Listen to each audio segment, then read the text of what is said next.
maisha yao yasipakie sawia. Bwana, ninaomba ondoka mahali hapa.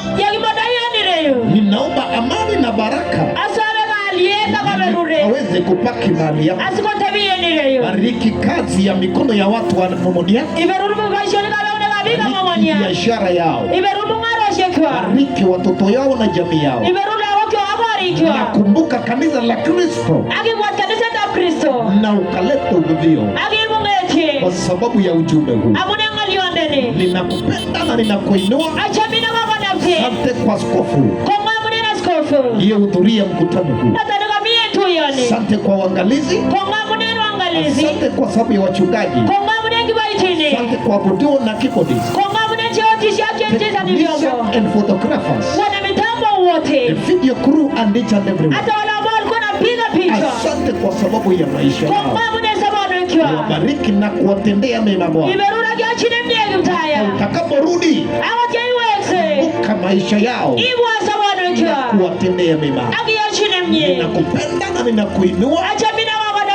Pokea utukufu na heshima na sikurudie. Na ni katika jina kuu la Yesu nimeomba na sema amen. Hallelujah. Hallelujah. Praise the Lord. Hallelujah. Hallelujah. Precious people, we have the announcement. The last announcement. Wakati tulikuja hapa Momoniat, wakati tulikuja mwaka uliopita, na kuambia kulikuwa na mkutano kule Menengai, tukaambia twende Nakuru. Tuliwatangazia mkutano na jamii moja na kanisa hapa Liberty. Kaenda Nakuru. Alikuwa na mtoto